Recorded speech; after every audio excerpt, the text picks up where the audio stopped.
안녕하세요. 책방 차차 달콤 엘리입니다. 오늘 여러분과 함께할 책은 인투 더 플래닛입니다.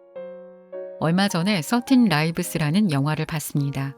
2018년 태국의 소년들이 갑작스런 폭우로 물이 가득 찬 동굴에 갇힌 사건 다들 기억하시죠? 그 이야기를 다룬 영화였는데 결말을 알고 있으면서도 재미있게 봤습니다. 그 영화를 보면서 내가 뉴스에서 본 것이 전부가 아니란 걸 알게 되었죠. 또 동굴 다이버들이 있다는 것도 처음 알게 되었습니다. 생각해보니 탁 트인 곳에서의 다이버와 좁고 굴곡진 동굴에서의 다이버는 확연히 다르겠더라고요. 특히나 동굴에서의 다이버는 천장까지 물이 가득 차 물 위로 고개를 내밀지 못하는 구간이 있을 수 있다 보니 폐소공포를 느낄 수도 있고 여러 위험 요소들이 있겠더라고요. 그 영화를 보고 며칠 되지 않아 신기하게도 이 책 인투 더 플래닛을 소개받게 되었습니다. 살짝 놀랐죠. 동굴 다이버에 대해 알게 되고 관심을 갖자마자 이 책을 읽게 되었으니 말이죠. 그래서인지 더 흥미롭게 책을 읽게 되었습니다. 이 책은 동굴 다이버이자 수중 탐험가, 작가, 사진작가, 영화 제작자인 질 하이너스의 30년 이상의 활동을 기록해 놓은 에세이입니다. 책을 읽다 보면 너무도 생생한 표현들에 장면 장면을 상상하게 만드는 아름답고도 에너지 넘치는 책입니다. 아마도 여러분들께서도 이 책을 보신다면 그녀가 이끄는 대로 깊은 물속으로 들어가 탐험하는 듯한 느낌을 받으실 수 있을 겁니다. 그저 아름답기만 한 취미가 아닌 그녀의 인생이고 그녀의 삶 자체인 기록을 통해 삶과 죽음 사이에서 포기하지 않고 불굴의 도전을 거듭한 그녀의 용기와 집념에 박수치게 될 것입니다. 오늘의 책 인투 더 플래닛은 책방차차 구독자분들을 위해 마리엠미 출판사에서 도서 증정 이벤트를 준비해 주셨습니다. 이벤트는 언제라도 좋죠? 영상을 시청하시고 댓글 남겨주시는 분들 중에서 추첨을 통해 5분께 책을 보내드리도록 하겠습니다. 이벤트는 10월 2일까지입니다. 10월 3일에 당첨자를 공지하고 당첨되신 분들께 댓글 드릴 테니까요. 잊지 마시고 당첨 공지 확인하시고 주소지와 필요한 사항 보내주시기 바랍니다. 이제 질 하이너스와의 여행을 떠날 준비 되셨나요? 탐험을 하는 그녀의 모습을 가만히 눈을 감고 들으시면서 따라가 보시면 좋을 것 같습니다. 자, 그럼 지금부터 시작해 볼까요? 내가 죽는다면 그곳은 누구도 보지 못한 눈부시게 아름다운 장소일 것이다. 손가락에서 더는 감각이 느껴지지 않는다. 얼음장같이 차가운 남극의 바닷물이 방수 장갑에 뚫린 미세한 구멍으로 새어 들어왔다. 물의 온도가 10분의 1만 낮아도 바다는 얼음으로 변할 것이다. 살을 내는 추위와 싸우다 보니 체력은 고갈되고 혈관은 쉴 새 없이 고동쳐 손끝과 발끝으로 온기를 보내려는 헛된 시도를 한다.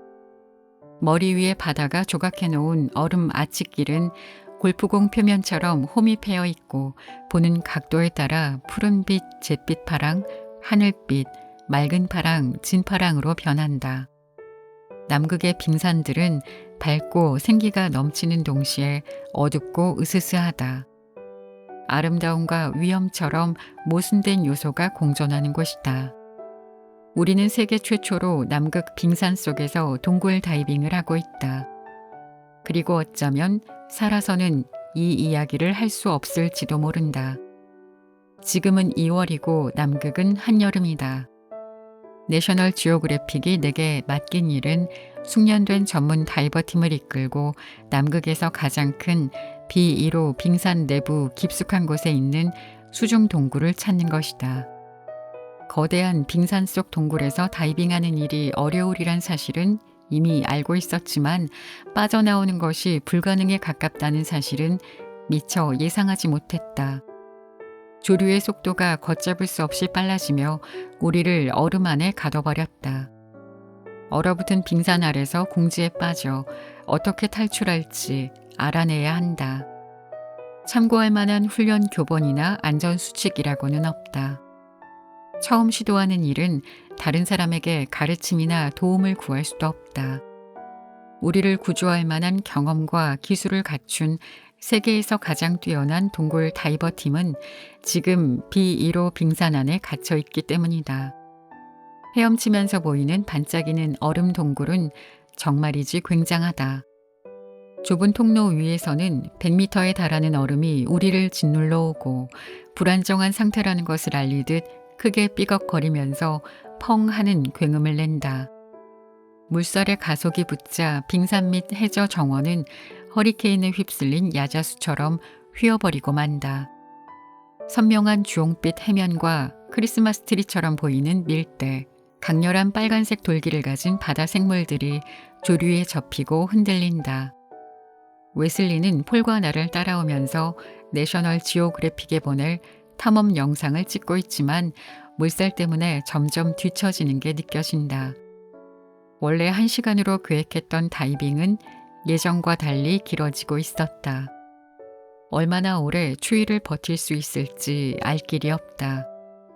2시간은 생존할 수 있을까? 아니면 3시간? 낡은 연구선 브레이브하트호에 탑승한 15명의 동료는 물속에서 어떤 극적인 상황이 펼쳐지는지 전혀 알 수 없을 것이다. 우리가 늦어진다는 사실만 알고 있을 뿐이다.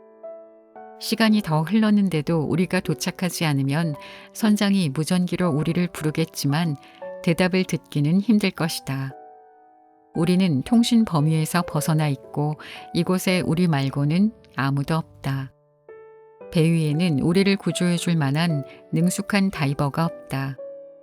동료들은 쌍안경으로 수평선을 살펴보고 배에 있는 헬리콥터를 띄워서 로스웰을 끝없이 뒤덮은 하얀 얼음 위를 정신없이 뒤지겠지만 아마 다들 속으로는 이 냉담한 바다에서 오랜 시간 동안 살아남기란 거의 불가능한 일이라고 생각했을 것이다. 좋게 보면 배짱이는 모험가로 우리를 기억할 수도 있겠지만 그냥 미치광이로 여겨질 가능성이 더 크다. 손에 느껴지던 엄청난 통증이 서서히 느껴지지 않고 손이 마비되어 가면서 내 의지마저 빼앗으려 한다. 심부 체온이 떨어지면 혼미한 상태로 넘어가기 마련이다. 보통 고통이 사그라질 때 죽음이 도사린다. 몸을 앞으로 끌어당기려고 동상에 걸린 손을 말랑말랑한 해저에 찔러 넣으니 진흙기둥이 연기처럼 솟아오른다.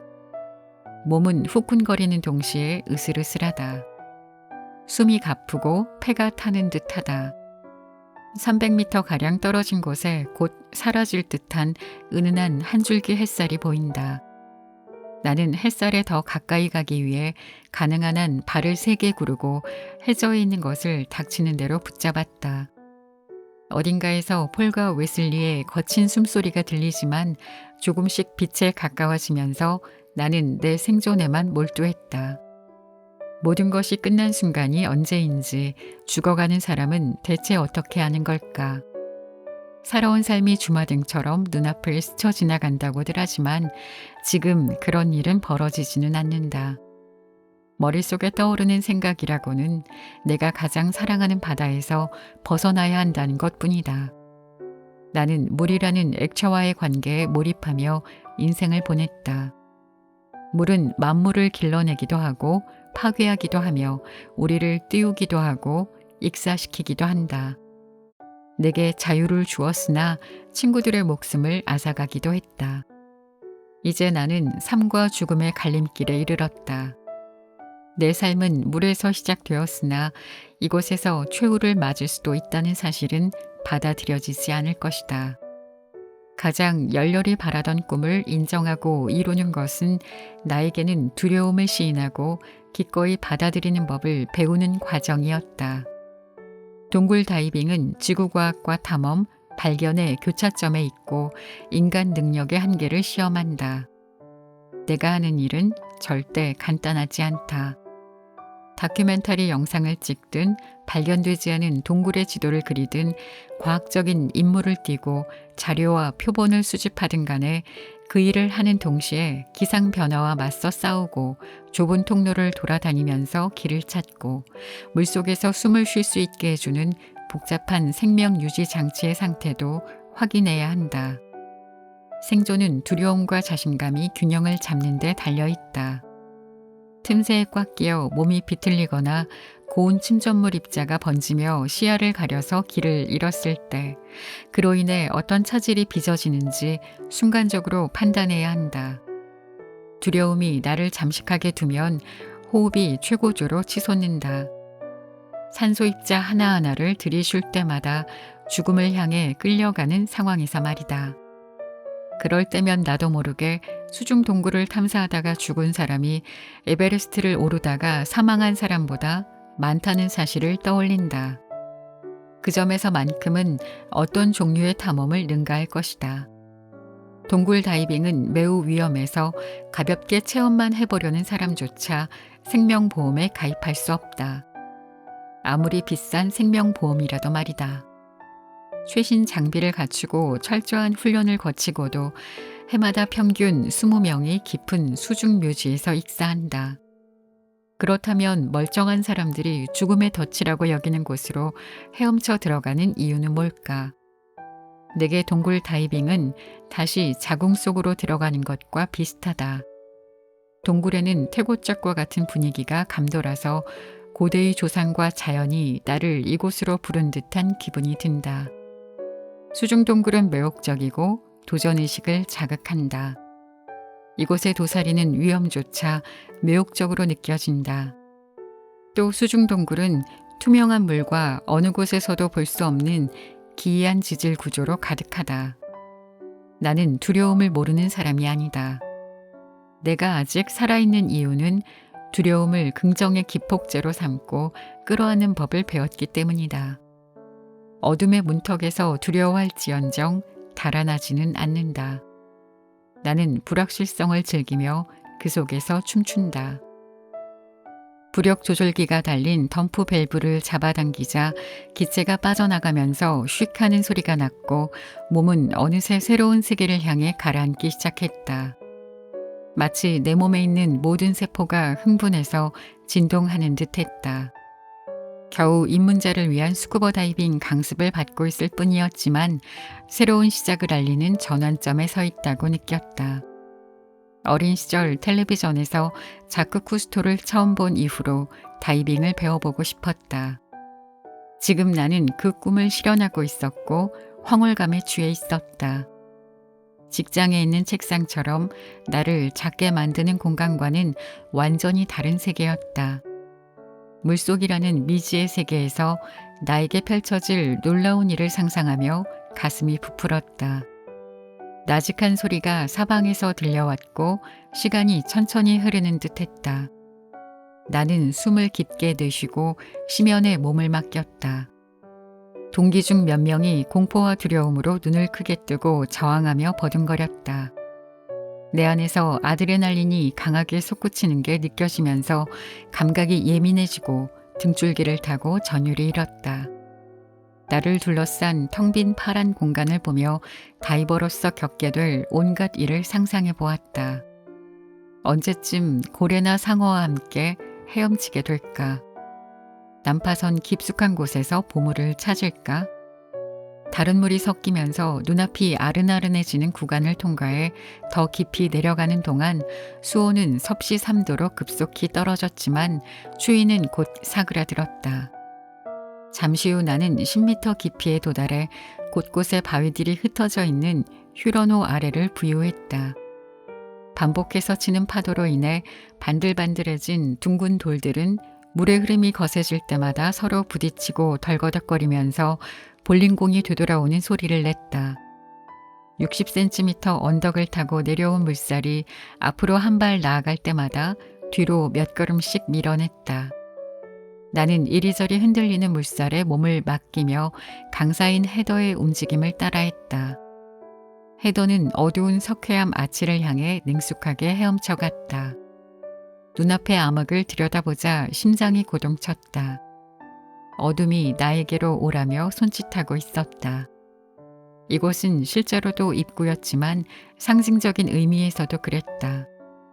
나는 인생의 새로운 장을 열기 위해 이 경계를 넘으려 했다. 세 걸음 앞으로 물살에 밀려 두 걸음 뒤로. 마침내 입구를 통과해 동굴이라 불리는 곳으로 헤엄치는 데까지 영원만큼이나 오랜 시간이 걸렸다. 위가 천장으로 막혀 있어 수면으로 바로 올라올 수 없는 환경에서 다이빙한 건 그때가 처음이었다. 그날은 입문 다이버 자격증을 따는 화창한 주말이었고 장소는 브루스 트레일이 끝나는 지점에서 멀지 않은 곳이었다. 입문용 치고는 꽤 고난도였던 이 다이빙은 내 마음에 지울 수 없는 인상을 남겼다. 온타리오주 토보머리에 있는 가라앉은 난파선에서 3번의 다이빙을 성공하면서 새내기 다이버로서 멋지게 실력을 뽐내자 헤더는 이를 보상해주기 위해 특별한 선물을 준비해 주었다. 우리는 모터가 달린 주홍색 고무보트에 올라탔고 카우보이가 야생마에 올라타듯 두꺼운 나일론 줄을 꽉 움켜 잡았다. 1시간 동안 호수 표면을 손살같이 가로지르면서 늦은 오후 햇살을 받아 주홍색으로 타오르는 아름다운 암벽 가장자리를 따라 다이빙 장소를 향했다. 네오프렌 잠수복을 입어서 머리부터 발끝까지 보호되었기에 얼굴로 거세게 튀는 물방울은 기꺼이 맞았다. 기대감으로 온몸에 찌릿한 감각이 흘렀고 얼굴은 붉게 상기되었다. 인생에서 4번째인 이번 다이빙을 마치면 당당하게 오픈워터 다이빙 자격증을 받게 될 것이다. 그날 나는 어둠의 경계를 지나 거대하게 펼쳐진 동굴로 들어가면서 순간적으로 방향 감각을 잃었다. 바위로 된 천장 아래에서 청록색 빛 한 줄기가 내 앞에 펼쳐진 물을 비스듬하게 가르며 통과했다. 그 빛은 나를 앞으로 끌어당겼고 어느 순간 나는 탁 트인 커다란 공간에서 깜빡거리는 빛 속을 떠다니고 있었다. 그때 내 앞에 있던 물이 폭발하듯이 보글대며 하얀 거품을 마구 품어냈다. 이내 버둥드는 다리가 그 거품 속에서 비죽 튀어나왔고 오렌지색 수영 팬티를 입은 형체가 수면을 향해 빠르게 발차기에 나아가는 게 보였다.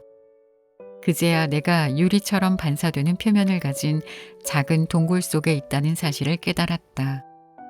나중에 안 사실이지만 그곳은 하이킹하는 사람들이 스릴을 즐기러 자주 찾는 장소였다. 하이커들은 숲속길을 걸어서 이 장소에 와서는 천장에 뚫린 작은 틈 또는 절벽 가장자리를 따라 나 있는 출입구 같은 큰 구멍을 통해 동굴로 들어왔다. 그리고 한 줄로 서서 4m 높이에서 물속으로 뛰어내렸다. 내가 아래에서 본 빛은 이 입구를 통해 들어왔는데 대성당의 높은 채광창을 통해 햇빛이 들듯이 동굴 속 깊은 곳까지 들어왔다. 동굴 속 모랫바닥을 비추는 빛은 무지개 색을 띠고 있었고 마치 춤을 추는 것 같았다. 그걸 보자 시골집의 부두에서 처음으로 물에 빠졌던 일이 떠올랐다. 그때와 다른 점이라면 파란 운동화를 신고 나를 잡아 끄는 사람이 없다는 것뿐이었다.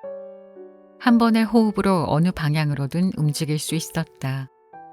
숨을 쉬며 천장 쪽으로 떠올랐다가 다시 내쉬며 천천히 가라앉았다. 마치 공중부양하는 초능력을 얻은 것 같았다. 나는 중력을 초월했다. 동굴 한 벽을 타기 위해 낑낑대며 무거운 몸을 끌어올려야 하는 몸집 큰 여자도 어설픈 지구인도 아니었다. 나는 물속을 자유롭게 날아다녔다. 지금의 이 맛보기 체험은 진짜 동굴 다이빙과는 거리가 멀었다. 출구에서 고작 몇 미터 떨어져 있었을 뿐이었지만 이 체험은 내 상상력을 자극했고 욕구를 불러일으켰다. 왠지 내가 남은 평생 다이빙을 하게 되리라는 예감이 들었다. 그 후로 일에 짓눌릴 때면 심호흡을 한 뒤 눈을 감고는 좁은 동굴 속으로 이동했고 햇빛이 만든 청록색 빗줄기 속을 떠다니는 상상을 했다. 다이빙하러 갈 때마다 물이 나를 부르는 소리는 점점 커졌다. 사회적 성공이 주는 만족감이나 두둑한 연봉은 나를 충족시키지 못했다. 그때만 해도 나는 첫 다이빙 경험이 펼쳐놓은 마법만 보고 그 속에 숨은 위험은 알아채지 못했다. 바위 천장에 어떤 위험이 도사리고 있는지 구태여 생각해 보지 않았고 내가 얼마나 운이 좋았는지는 짐작도 하지 못했다. 수중 동굴은 아름다운 모습과는 달리 굉장히 위험해서 철저한 훈련을 받지 않으면 생각지도 못한 일로 목숨을 잃기 쉽다. 오픈워터 다이빙 훈련을 받을 때는 긴급 상황에서 언제나 수면 위로 헤엄쳐 올라가면 된다고 배운다. 하지만 동굴 안이나 천장이 있는 환경에서는 그럴 수 없다. 장비가 제대로 작동하지 않거나 방향 감각을 잃는 것처럼 곤란한 상황에 대처할 준비가 되어 있지 않으면 물로 가득 찬 어두컴컴한 동굴 속에서 죽음을 맞을 수도 있다. 2018년 태국의 탐루왕 동굴에 와일드 보어스 유소년 축구팀이 갇히는 사건이 일어나면서 동굴 다이빙에 따르는 위험이 세간에 널리 알려졌다. 동굴에서는 시야 확보가 힘들고 길을 잃기 쉬우며 물살이 빠르고 산소가 고갈될 수 있다. 태국 해군 출신 다이버인 사망쿠남은 천장이 막힌 환경에서 수중 잔압계를 확인하지 않아 산소가 부족해져 익사했다. 민간 동굴 다이버팀이 구조 임무를 넘겨받았을 때 절친한 내 친구는 말했다. 수중 동굴에서 날 데리고 밖으로 나가려면 먼저 날 기절시킨 다음 꽁꽁 묶어야 할걸. 농담으로 한 말이었겠지만 똑같은 방법을 태국에서도 사용해야 했다. 유소년 축구팀 아이들을 구조하기 위해서는 구조용 들것에 그들을 묶은 뒤 물에 잠긴 구간을 통과한 후 안전한 장소로 이송해야 했는데 그러기 위해서는 마취죄를 투여해야 했다. 영국 출신의 노련한 구조 다이버인 크리스 주얼도 마취된 소년을 태운 들것을 옮기느라고 씨름하다가 가이드라인을 놓쳐서 아찔한 순간을 맞이했었다. 방향 감각을 다시 찾고 공기가 있는 다음 구간으로 가기 위해 어둠 속에서 더듬거리던 4분은 크리스에게 공포스러운 순간이었다. 지난 몇 년간 배우고 연습해왔던 모든 것을 동원할 때였다. 빙산 아래에서 나오는데 성공하지 못하면 우리 모두 끝이었다. 서서히 신부 체온이 내려가면서 몸의 대사 과정에 문제가 생길 테고 결국 얼어 죽게 될 것이다. 내 의식의 범위는 터널처럼 좁아졌고 두 동료가 이곳에 함께 있다는 사실만 희미하게 의식하고 있었다. 그 둘도 각자 나름대로 투쟁하고 있었다. 서로 도울 수도 없다. 각자 자기만의 수렁에서 벗어나려고 당기고 차고 당기고 차기를 반복했다. 깊은 곳에서 보내는 아찔한 매 순간에는 결과가 뒤따랐다. 수면으로 가는 출구에 다다라서도 감압으로 오랜 시간을 보내야 한다. 빙산 속 동굴에서 탈출하더라도 다른 큰 고통과 선택을 마주해야 한다. 지독히 추운 물속에서 감압하며 머무르거나 수면으로 일찍 올라가는 대신 고통스러운 잠수병에 걸리거나 둘 중 하나를 선택해야 했다. 아이러니했다. 동굴 속에서 무사히 나가더라도 잠수병이나 저체온증으로 죽을 가능성이 있었다. 웨슬리가 제호흡기를 착용한 채 나와 폴에게 외쳤다. 처음에는 무슨 말을 하는지 알아들을 수 없었다.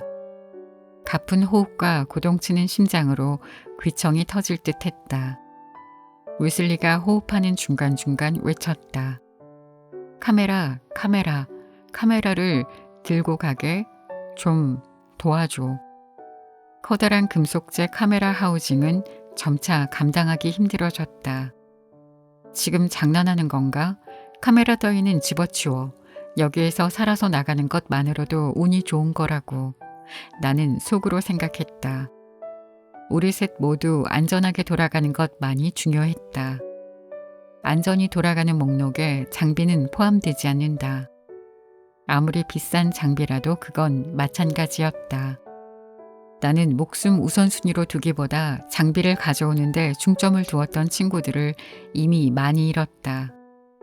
그들은 장비를 가지러 나중에 다시 돌아오는 대신에 고장난 수중 스쿠터나 물이 찬 제호흡기를 끌고서 동굴 안에 미리 설치된 다음 공기통에 닿기 위해 물속에서 빨리 헤엄쳐 갔다. 하지만 결국 목적지에 다다르지는 못했다. HD 카메라가 웨슬리에게 얼마나 중요하든 비싸든 간에 그것 때문에 우리를 위험에 빠뜨릴 수는 없었다. 내가 영상 제작자로서 자격이 없는 걸까? 나는 카메라가 목숨만큼이나 소중해 보이는 웨슬리에게 화가 났다. 폴은 되돌아가서 웨슬리가 카메라를 나르는 일을 도와주었다. 나는 그들과 합류하는 대신 배로 다시 돌아가는 방법을 찾는데 온 신경을 쏟았다. 수심 40m에서 보내는 시간이 계속해서 늘어나고 있었다. 하지만 우리는 수면으로 연결된 커다란 틈새와 점점 가까워지고 있었다. 나는 기다리는 게 어떤 느낌인지 안다. 눈앞에 펼쳐지는 재앙을 바꿀 힘이 없는 게 어떤 느낌인지도 안다.